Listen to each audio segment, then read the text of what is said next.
What you were talking about, the bliss that you had experienced, what comes up for me is like in Hindu spirituality, they call the state that I imagine you experienced called samadhi. Yes. They call it nirvikalpa samadhi, which is like where you're fully integrated with source. And there's a physiological aspect of that where you're sort of triggering the neurotransmitters in your brain. It could be the reward centers. It could be like your dopamine, your serotonin, your norepinephrine that are just the dimethyltryptamine coming from your pineal gland. And a lot of people, especially when they sit at the feet of a master for 12 years or in India, go through that experience that you went through.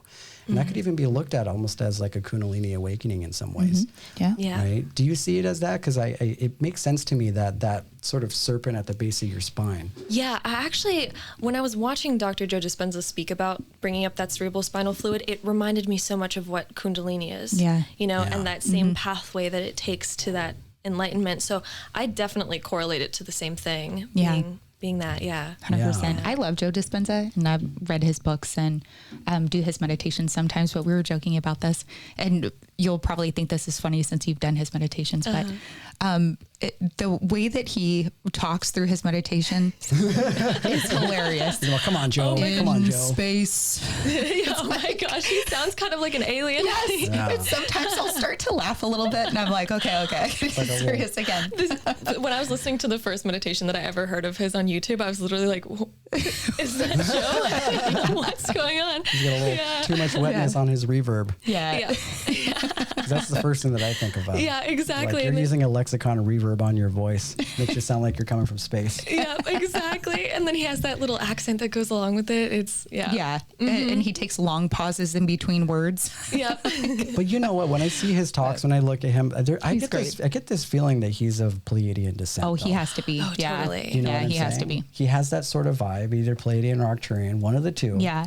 But maybe interchangeably, it could be hybrid. He could be one of those aliens that they talked about in the article the other day. For sure. With the Galactic Federation that's hanging out right now. Yeah, he could be. Yes. I feel like Joe Dispenza's an alien. Oh, I totally agree. Yeah. Him completely. him and Elon Musk. Yeah. Oh, Elon Musk for sure. For sure. Yeah. Yeah.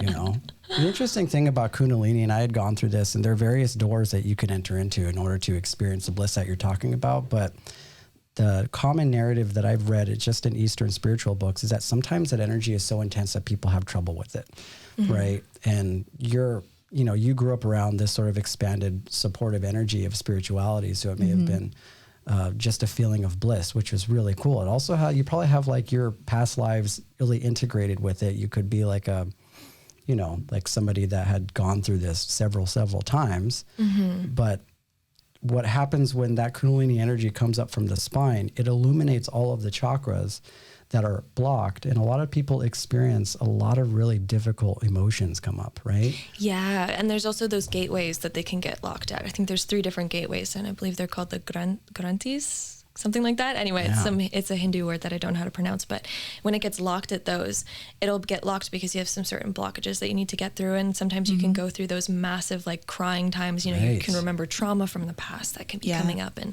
I've definitely experienced a couple of those in my life where I've had like some block trauma, but What were those like?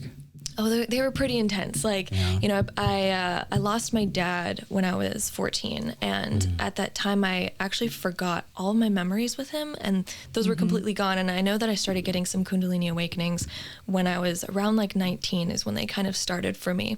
Yeah. And whenever I would get that, all of a sudden it would trigger trauma. Like I would feel like some sort of like euphoria energy kind of in the lower areas of the body. And then it would be kind of moving up. And all of a sudden I would just remember something from the past. And it would kind of be really intense. And it would just send me on a wave of remembering things that I'd forgotten even existed for me. It felt like a different version of myself almost. And so for me, just kind of getting through that and dealing with that was an interesting time in my life, but also a beautiful time. When at the moment I was, really hurt, processing a lot of things. But then once you get out of that and you look back and you're like, I'm just so glad I went through that. I'm so glad I did that. Yes, it's hard, but once you're out of it, you learn so much through that. You grow so much as a person. I know I did. Yeah. So I love Yeah. that. Yeah. It's crazy how everything is so interconnected, because you learned probably so much from the passing of your father, right? Yeah. Definitely. It caused you to kind of go within. We actually had a guest named Luke that came on a while Yeah. back, and he had lost his mother, who happened to be a really amazing artist, but he was sort of flying on autopilot through most of his life. And it was her death that really woke him up and caused him to really go inward and like try and understand her through her artwork. But it just makes me think of like how every single individual human being, aside of the, you know, like the blood relation to them, the much broader perspective is that we are all contributing to each other's growth in some way. And you could look at it as a negative situation, as a loss, but at the same time, you just never know. His mother could have entered into this life and passed away, you know, prematurely in order to create that sort of awakening in him. Absolutely. And I fully agree. And actually, when I was in the 12th grade, we had to write an essay on a bad experience that we've had that had a good outcome. And I ended up writing about my dad, but my teacher thought it was so bad that I wrote that, because she was like, how can you look good upon a death? And I was like, I don't know, it was the only example that I had. But I was just basically saying that it helped me embrace a lot more of my adultishness at a young age. Yeah.